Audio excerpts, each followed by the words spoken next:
รายการเพื่อสังคมยุติธรรม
สบายดีท่านผู้ชมที่เคารพยินดีต้อนรับท่านเข้าสู่รายการเพื่อสังคมยุติธรรม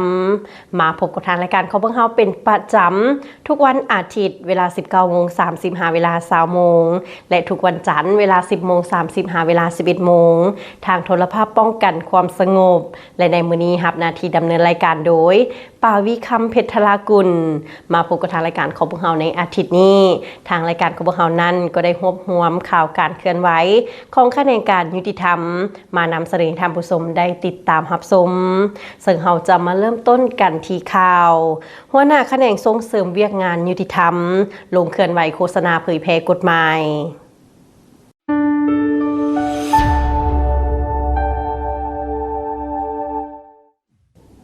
ในวันที่24ตุลา2025แขนงส่งเสริมเวียกงานยุติธรรมแผนกยุติธรรมแขวงหลวงน้ำทาได้ลงโฆษณาเผยแพร่ดำรัสว่าโดยการช่วยเหลือทางด้านกฎหมายและตั้งโต๊ะให้คำปรึกษาทางด้านกฎหมายให้พ่อแม่ประชาชนบ้านน้ำทุ่งเมืองและแขวงหลวงน้ำทาโดยการนำพาของท่านนางเวียงทองศรีวิไลหัวหน้าแขนงส่งเสริมเวียกงานยุติธรรมและแก้ไขข้อขัดแย้งทางด้านเศรษฐกิจมีนายบ้านห้องนายบ้านเฒ่าแก่แนวโฮมองค์การจัดตั้งบ้านตลอดฮอดพ่อแม่ประชาชนภายในบ้านเข้าร่วมทั้งหมดจำนวน58คนหญิง17คนจุดประสงค์การลงโฆษณาเผยแพร่ในครั้งนี้ก็เพื่อให้ทุกคนสามารถเข้าถึงกฎหมายและขบวนการยุติธรรมในใส่ปกป้องสิทธิและผลประโยชน์อันชอบธรรมความเสมอภาคของพลเมืองต่อหน้ากฎหมายประกอบส่วนเข้าในการสร้างสังคมให้มีความสงบความสามัคคีปองดองยุติธรรมและศรีวิไลสำหรับกฎหมายที่นำมาโฆษณาเผยแพร่ในครั้งนี้ประกอบมีกฎหมายว่าโดยยาเสพติดและดำรัส77/ลบว่าโดยการช่วยเหลือทางด้านกฎหมายซึ่งผ่านการโฆษณาเห็นว่าบรรดาผู้เข้าร่วมรับฟังได้ให้ความสนใจและยกปัญหาขึ้นมาสนทนาแลกเปลี่ยนบทเรียนประกอบคำคิดคำเห็นอย่างมีบรรยากาศฟดฟื้นในตอนท้ายนี้ท่านนางเวียงทองศรีวิไลก็ได้มีคำเห็นโอลมก่อนอื่นท่านก็ได้ยกย่อชมเชยคณะองค์การปกครองบ้านและพ่อแม่ประชาชนภายในบ้านในการเข้าร่วมรับฟังการลงเผยแพร่ในครั้งนี้พร้อมนั้นท่านได้เรียกร้องมายังคณะปกครองบ้านสืบต่อเอาใจใส่โฆษณาเผยแพร่กฎหมายให้ประชาชนภายในบ้านมีสติตื่นตัวเป็นเจ้าการเคารพและปฏิบัติรัฐธรรมนูญกฎหมายและระเบียบการของรัฐเอาใจใส่เต้าโฮมความสามัคคีภายในบ้านพร้อมทางแก้ไขปัญหาต่างๆที่เกิดขึ้นให้สอดคล้องตามกฎหมายระเบียบการของรัฐเราจะไปต่อกันที่ข่าวการนำห้องการยุติธรรมเมืองนาหม้อลงเคลื่อนไหวโฆษณาเผยแพร่กฎหมายอยู่บ้านและโรงเรียนในระหว่างวันที่21-22ตุลา2025ผ่านมานี้การนำของห้องการยุติธรรมเมืองนาหม้อได้ลงเคลื่อนไหวโฆษณาเผยแพร่กฎหมายอยู่ที่บ้านนาสว่างกลุ่มบ้านขวางคำโรงเรียนมัธยมตอนต้นน้ำเงินและโรงเรียนมัธยมสมบูรณ์นาสว่างเมืองนาหม้อแขวงอุดมไซซึ่งนำพาโดยทานบุญธรรมศิลปไสยห้องหัวหน้าห้องการยุติธรรมเมืองมีคณะองค์การปกครองบ้านพ่อแม่ประชาชนครูอาจารย์และน้องนักเรียนเข้าร่วมรับฟังทั้งหมดจำนวน435คนหญิง201คนในการลงโฆษณาเผยแพร่กฎหมายในครั้งนี้ผู้เข้าร่วมรับฟังการเผยแพร่เนื้อในจิตใจของรัฐธรรมนูญกฎหมายว่าด้วยการต้านและสกัดกั้นการใช้ข่มเหงต่อแม่หญิงและเด็กกฎหมายว่าด้วยการต้านการฆ่ามนุษย์ประมวลกฎหมายแพงในบางหมวดบางมาตราและผลร้ายของยาสูบไฟฟ้าผลร้ายของน้ำกระท่อมเพื่อให้พ่อแม่ประชาชนและน้องนักเรียนได้รับรู้ เข้าใจต่อแนวทางนโยบายของพรรครัฐธรรมนูญกฎหมายและระเบียบการของรัฐที่วางออกในแต่ละระยะเกี่ยวกับการต้านและสกัดกั้นปัญหายาเสพติดในตอนท้ายท่านบุญธรรมศิลปไสยห้องหัวหน้าห้องการยุติธรรมเมืองก็ได้มีคำเห็นโอ้ลมซึ่งทานได้เรียกร้องให้บรรดาทานที่เข้าร่วมจงยกสูงความเป็นเจ้าการในการนำเอากฎหมายที่ได้รับการเผยแพร่ในครั้งนี้ไปจัดตั้งผันขยายถูกต้องสอดคล้องกับสภาพความเป็นจริงเฮาจะไปเบิงที่พิธีปิดสุดฝึกอบรมกฎหมายขั้นพื้นฐานระบบบำรุง45วันให้แก่พนักงานหลักแหล่งของเมืองทาโทมประจำปี 2025ในตอนเช้าของวันที่23ตุลา2025นี้เมืองทาโทมแขวงไซสมบูรณ์ได้จัดพิธีปิดสุดฝึกอบรมกฎหมายขั้นพื้นฐานระบบบำรุง45วันสุดที่9ให้แก่พนักงานรัฐกรหลักแหล่งและฮักฐานบ้านของเมืองอยู่ที่สโมสรกองบัญชาการทหารเมืองโดยการเป็นประธานร่วมของท่านอุดรสิงห์ดาราคณะประจำพรรคแขวงประธานองค์การกวดกาพรรครัฐแขวงและท่านวันดีธรรมตาลคณะประจำพรรคเมืองประธานกวดกาพรรครัฐเมืองมีคณะประจำพรรคเมืองคณะรับผิดชอบสุดฝึกอบรมผู้ต่างหน้าจากหอการอ้อมข้างเมืองฮักฐานบ้านตลอดฮ้อนนักฝึกอบรมเข้าร่วมอย่างพร้อมเพรียงในพิธีคณะรับผิดชอบการฝึกอบรมก็ได้ขึ้นผ่านบทสรุปผลสำเร็จการจัดตั้งปฏิบัติสุดฝึกอบรมกฎหมายขั้นพื้นฐานระบบบำรุง45วันสุดที่9ให้แก่พนักงานรัฐกรหลักแหล่งและฮักฐานบ้านของเมืองทาโทมแม้นเป็นการจัดตั้งปฏิบัติผันขยายเนื้อในจิตใจของคำสั่งเลขที่46/นย.ลงวันที่29กันยายน2009เกี่ยวกับการเพิ่มทวีเวียกงานยุติธรรมฮักฐานให้เข้าสู่ลวงเลิกเทื่อละ9ในไสสากสติเคารพและปฏิบัติกฎหมายให้แก่พนักงานฮักฐานบ้านสามารถเป็นเจ้าการสกัดกั้นและแก้ไขข้อขัดแย้งปัญหาต่างๆที่เกิดขึ้นอยู่ภายในบ้านให้ถูกต้องและสอดคล้องกับกฎหมายจำเป็นต้องได้สร้างบุคลากรกฎหมายขั้นพื้นฐานในหลักสูตรฝึกอบรม45วัน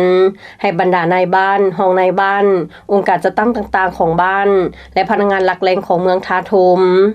สุดฝึกอบรมในครั้งนี้มีนักฝึกอบรมเข้าร่วมทั้งหมดจำนวน37ท่านหญิง13ท่าน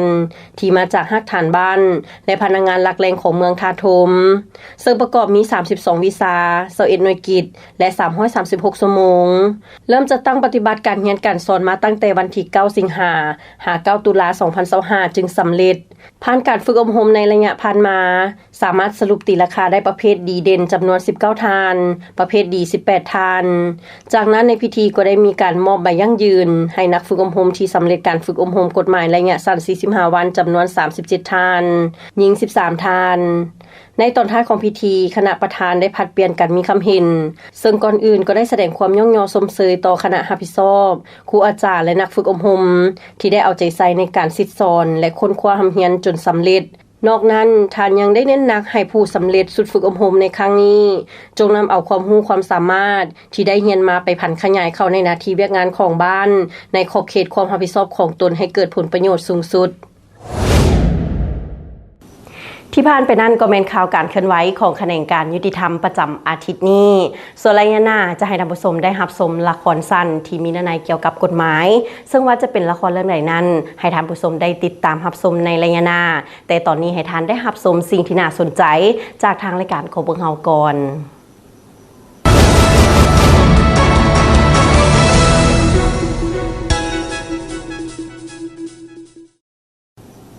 นำพาท่านผู้ชมเข้าสู่ระยะที่2ของทางรายการเข้าสู่ระยะนี้ก็จะให้ท่านผู้ชมได้รับชมละครสั้นที่มีชื่อเรื่องว่าสิทธิได้รับการปกป้องซึ่งว่าละครเรื่องดังกล่าวนั้นจะมีเนื้อในคือแนวใดขอเสนอมาตรฐานติดตามรับชม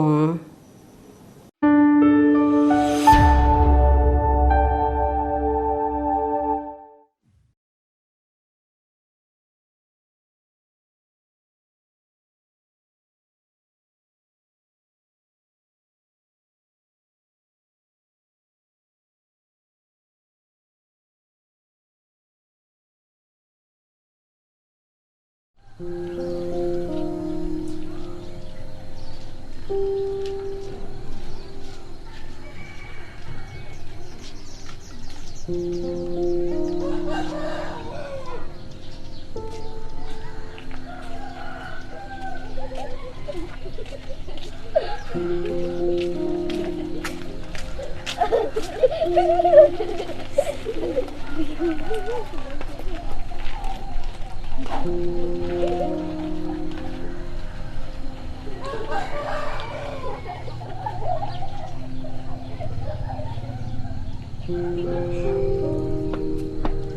งย่างไข้หัวแล้วไหม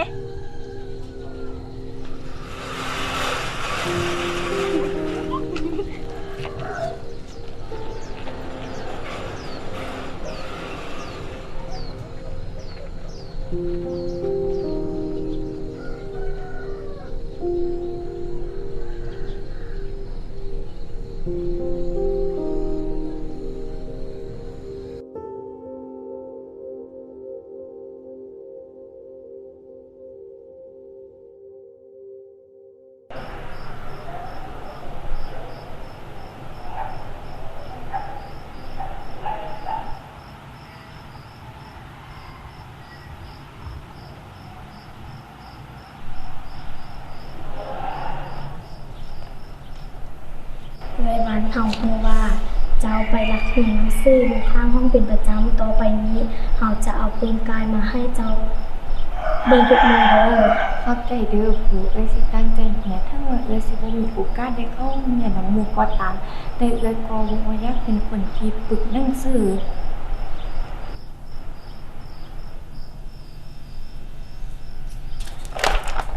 สิเหียนอีกอย่างเหียนไปงูกระจากเก่า แพงลูกแพงเป็นหยังเป็น แม่ หยัง อีวันมันรักเหียนหนังสือ แม่นหวะอีวันพากันมาเห็นหยังอยู่นี่ฮีบไปมาเข่าหมดปืนหมดไฟละนอนประหยัดซวยกันนะแม่อู้บอกข่าวไฟมันแพงน่ะไปไปแม่ไปลูกไปเอาไปนอนไป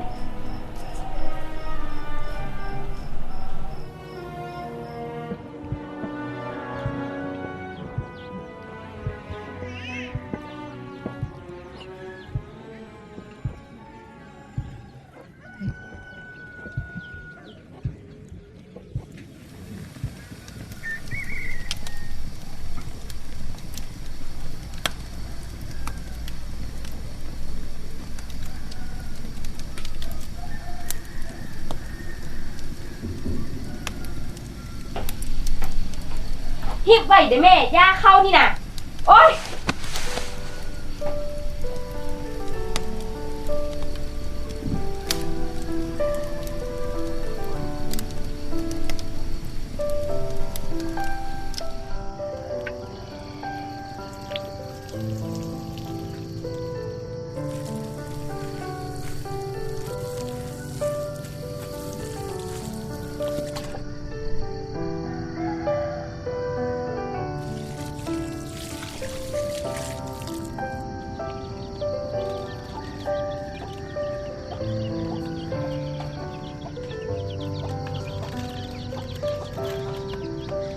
ไปดีวันนี้เราสิมาเรียนวิชาลูกอมตัวเนาะแล้วก็เกี่ยวกับบทที่7นับชื่อเราหักเพิ่นบ่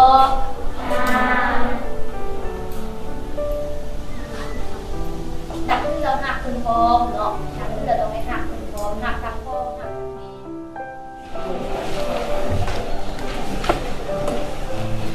อันนั้นมื้อนี้เราเรียนวิชาภาษาลาวเนาะอยู่ในบทที่8เราซึ่งการเฮ็ดส่วนหัวแต่ละคนเคยเฮ็ดบ่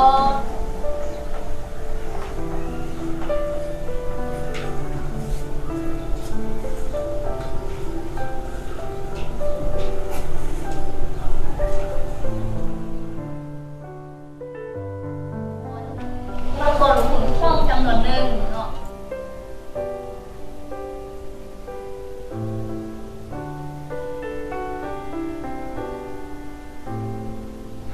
นี่แล้วอยู่ไหนนี่ข้อที่1โดเมนที่1ข้อที่1จงเขียนชื่อหรือผิดสายวนจำเม็ดนะแต่ละประโยครุมนี้เนาะในนี้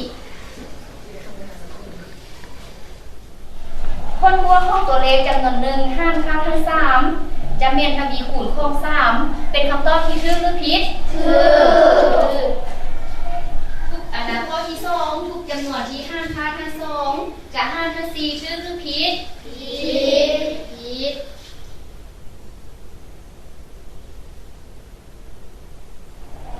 วันร้านมาเห็นยังอยู่นี่ สักครูให้ล้านมาจอบอยู่นี่หลายมือแล้วล้านเป็นคนตั้งใจเรียนมีความอดทนเนาะอยากศึกษาหำเรียนแท้ฉะนั้นละสักครูสิไปลมกับพ่อแม่ให้เด้อเชื่อว่าเพิ่นสิอนุญาตให้ล้านมาเรียนแน่นอนถ้าวันอดทนก่อนเด้ออดทนไปพร้อมสักครู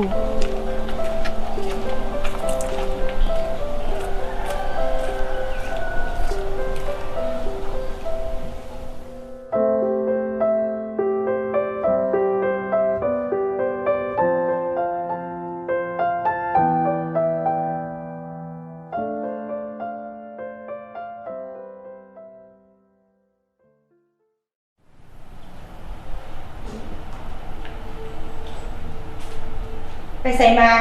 มึงฮู้บอกว่ามันสวยเลยนี่นะพี่ไปแต่งเขาแต่งหน้ามากินจังหน่อยพอมึงก็ให้กูอีกแหละแล้วมันยังอยู่ข้างหลังกันมันยังข้างหลังอันนี้วะอันที่กูอยู่เพื่อนอยู่ซ่านอ่ะไปแต่งเขาแต่งหน้าไปแม่โอ้ยเจ้าก็ไปแต่งเก้ลูกมันก็เมื่อยแล้วเนี่ยนะแต่ละมื้อน่ะใส่แต่มันเฮ็ดเวียกเพื่อน ปัดโทเดี๋ยวนี้เถียงแทนมันพุ่นวะเจ้าหันก็คือกันแต่ละมื้อแต่วันบ่ได้เฮ็ดหยังกินแต่เหล้าเมาแต่ยาคอยฮู้เด้อสิเจ้ากินเหล้าหั่นน่ะบ่ย้อนหยังเจ้าฮู้สึกผิดและก็คิดฮอดเมียเก่าเจ้าแม่นบ่มันตายไปแต่ดนแล้วเจ้าสิอะไรอาวรหามันเฮ็ดหยังให้มันได้หยังขึ้นมาสิ่งที่เจ้าควรเฮ็ดหั่นน่ะควรเบิ่งแยงดูแลข่อยกับลูกให้มันดีกว่านี้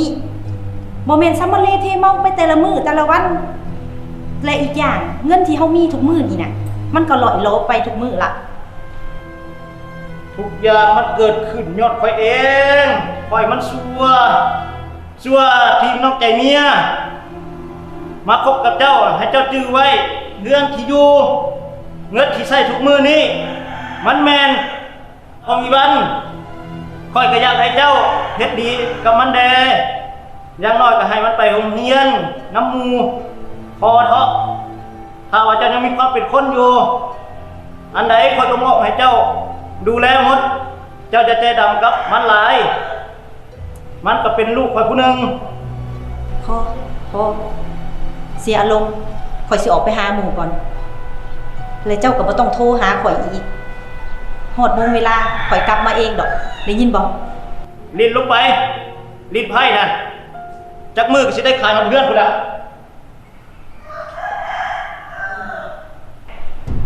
ย้อนมึงคนเดียวอีกตัวปัญหามึงคือบ่ตายมันแล้วซะถ้ามึงตายมันแม่มึงในอุบัติเหตุอื่นนั่นน่ะครอบครัวเขาก็สิมีความสุขกว่านี้อีโตซวย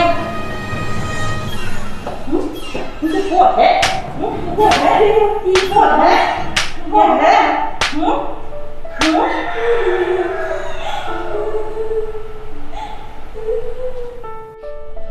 ถ้าแม่หักหูลุงยากบอกว่าคิดฮอดแม่ที่สุดถ้าแม่ยังอยู่ลูกคงบ่ตกอยู่ในสภาพคืนอย่างนี้ลูก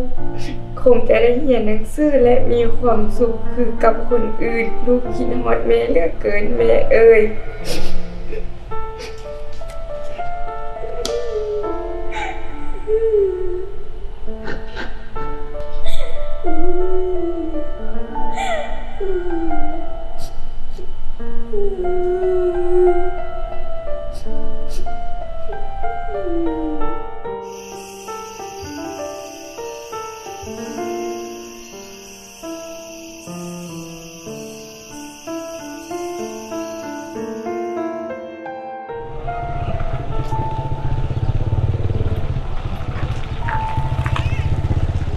อยู่บ่มีผู้อยู่เพื่อนบ่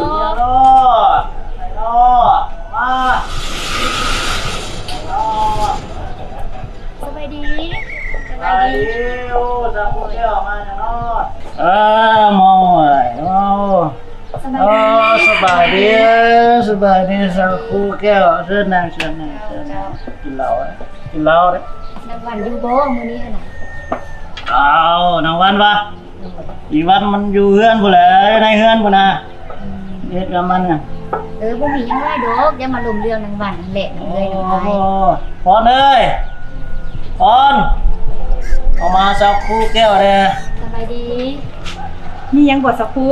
บ่มีหยังหลายนำมาลุมนำเอื้อยนำอายเรื่องอันลูกของเอื้อยแหละเนาะ มันไปสร้างเรื่องสร้างราวยังบ่ โอ้บ่ได้สร้างเรื่องสร้างราวอีหยังถ้าซั่นน้องขออนุญาตนำเอื้อยนำอายเนาะที่ว่าอยากมาลุมเกี่ยวกับนางวันปรึกษาของเอื้อยอายหั่นเนาะน้องคิดว่านางวันหันควรจะได้รับการศึกษาหันเหียนเท่าลูกคนอื่นในครอบครัวเนาะเพราะว่าน้องบ่ฮู้ว่าครอบครัวเอื้อยกับอายหั่นนะมีปัญหาอีหยังบ่เพราะว่าแต่ละมื้อเวลาน้องขึ้นห้องสอนหั่นนะให้นางวันหันไปนั่งรีอยู่ข้างห้องหั่นเพื่อว่าอยากเห็นหนังสือเนาะก็พยายามทำเหียนฉะนั้นแล้วน้องคิดว่าทุกเอื้อยทุกอายหันควรจะให้หลานได้ศึกษาหันเหียนเนาะเด็กน้อยหันก็เปรียบเหมือนผ้าขาวซึ่งว่าเอาสีใดมาปลายใส่มาแปะใส่มันก็เป็นสีนั้นเนาะอยากให้เอื้อยกับอายเนี่ยให้โอกาสเราได้ศึกษาหันเหียนเพราะว่าผ่านมาน้องก็เห็นนางวันหันมีความตั้งใจอยากเรียนมาโดยตลอด สักครูเอ้ยสภาพเศรษฐกิจทุกมื้อนี่ก็คือเห็นหั่นแหละมันก็เกิดคือว่าส่งลูกเรียน2คนน่ะมันก็ลำบากพอแฮงแหละก็เบิ่งทุกขอมันน่ะกินแต่เหล้าเมาแต่ยาคันสิไปส่งเสียลูกเรียนทั้ง3คนน่ะมันคือสิยุ่งยากหั่นน่ะ ข่อยกินเหล้าข่อยก็ยังหักมันได้บ่คือเจ้าได้ตีแต่ลูกแต่เจ้า แม่นเทศ มันก็เป็นคนผู้หนึ่ง แม่นเทว่าตีเราเทว่า บ่ก็คือบ่มีหยังดอกเด็กน้อยน่ะมันดื้อเนาะเฮาก็ได้ตีมันแน่น้อยนึง เอาไปเบิ่งมันน่ะแม่โตมันจนเขียวอยู่หลังบ้านพุ่นน่ะกินเหล้าเมา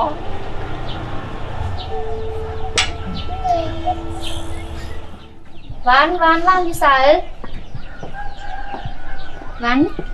เป็นหยังมานั่งรีอยู่นี่ฮะโอ้ยเป็นอีหยังคือกระซำมาเขี้ยวขนาดนี้แม่นพาเห็นยังเฮะเจ็บหลายบ่นี่นะเฮ้เบิ่งดูเพิ่นตีวะหรือว่าแนวใด กลับไปซะสักครูเรื่องของครอบครัวบ่ข่อยเจ้ายังมายุ่งคันเจ้าบ่อยากเดือดร้อนน่ะ เป็นอย่างเจ้าคือเฮ็ดแนวนี้ อันนี้ก็ลูกของเจ้ามึงดูมาทุบมาตีเราแบบนี้ เรื่องของครอบครัวข่อยเจ้ากลับไปซะ พูดเอาเรื่องมันเด้อสักคงสิหาทางแก้ไขช่วยเด้อฉะนั้นบันบ่ต้องย่านอดทนเอาได้สักคงสิช่วยเพิ่นแล้วอยู่ต่อไปเนาะได้อดทนเอา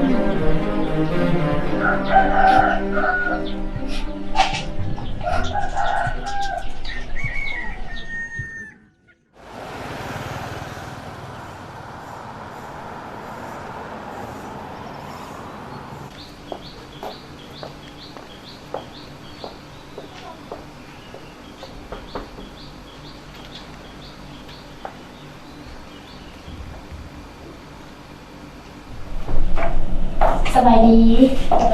สบายดี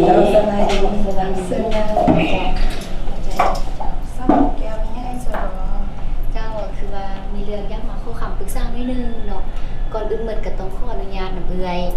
ซึ่งว่าเรื่องมันเป็นอย่างนี้เนาะเรื่องอันคือว่า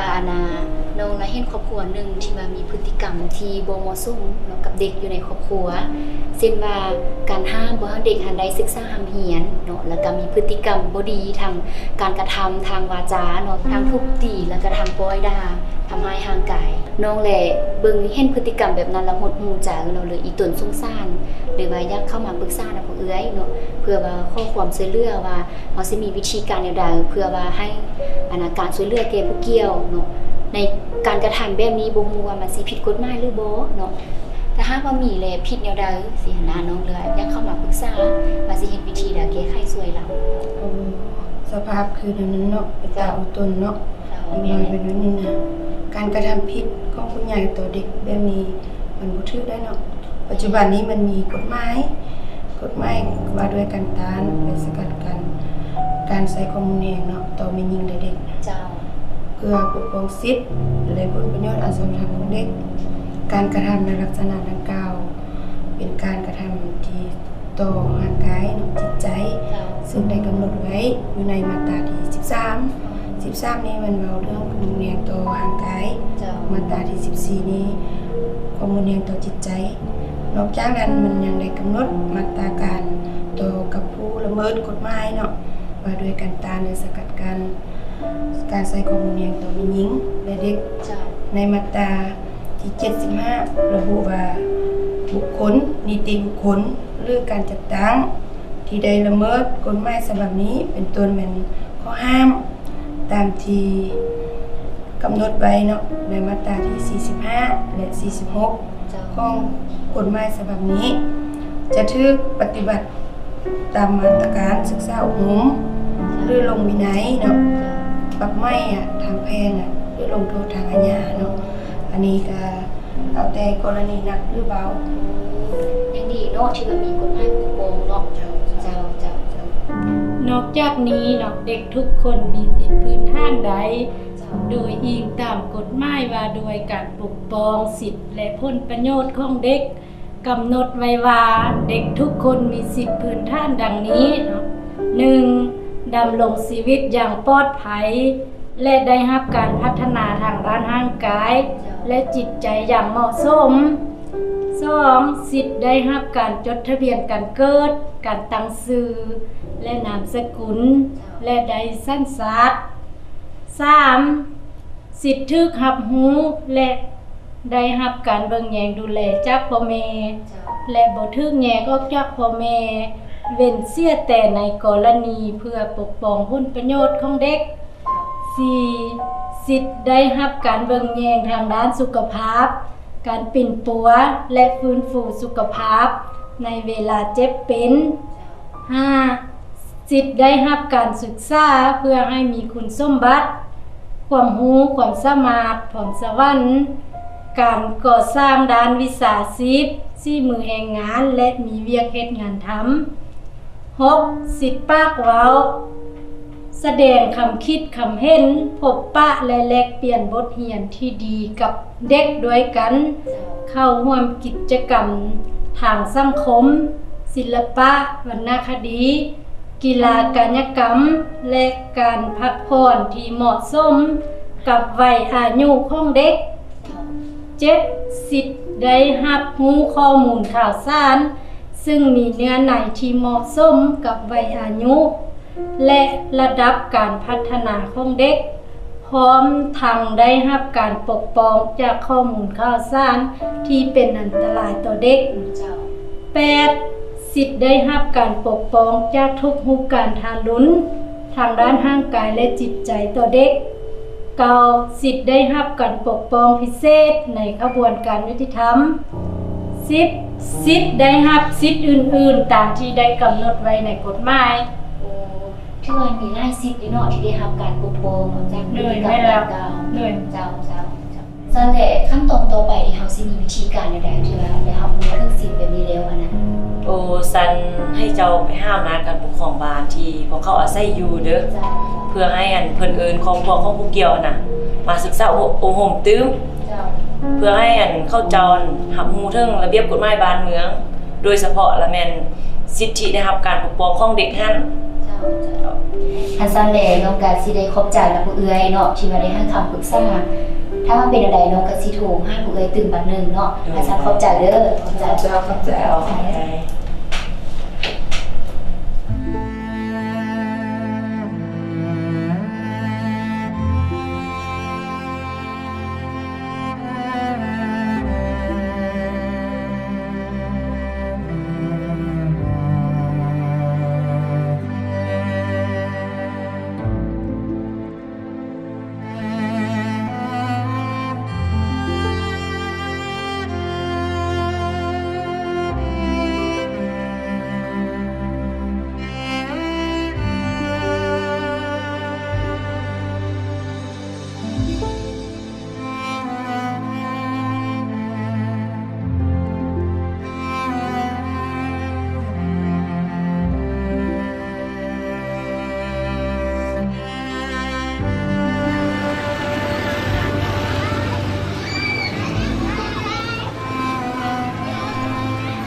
ขอบใจ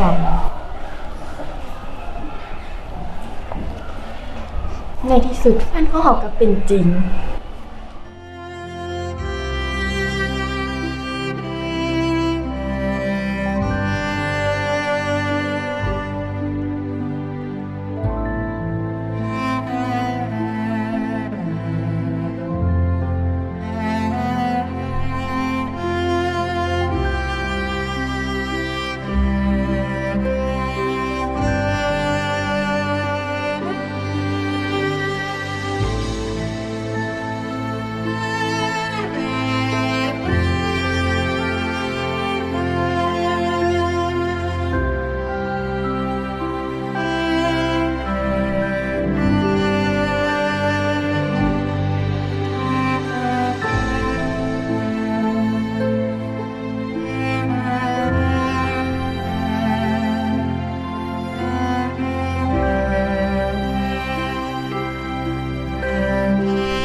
ท่านผู้ชมทั้งหมดนั้นก็เป็นข่าวการเคลื่อนไหวของแขนงการยุติธรรมประจำอาทิตย์นี้และละครสั้นเรื่อง